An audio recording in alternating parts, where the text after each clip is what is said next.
কিতাবুল ফিতান, ফিতনা পর্ব। হযরত আবু হুরায়রা রাদিয়াল্লাহু তাআলা আনহু বলেন, রাসূলুল্লাহ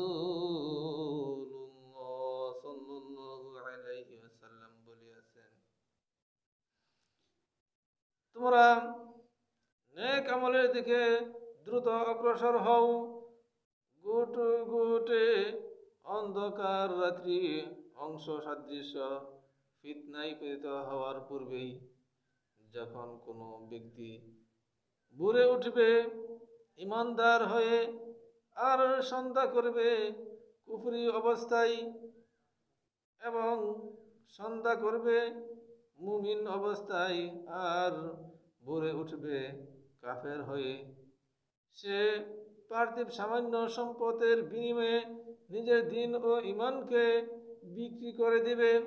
সহিহ মুসলিমে হাদিসটি বর্ণিত হয়েছে। এই হাদিস থেকে আমরা বুঝতে পারি যে মানুষ দুনিয়ার সামান্য ধন সম্পদের মায়ায়, ধন সম্পদের বিনিময়ে নিজের দিন ও ইমানকে বিক্রি করে দিবে।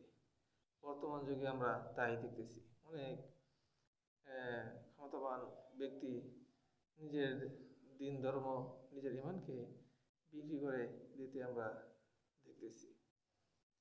হাদিসটি মিশকাত এর হাদিস নাম হচ্ছে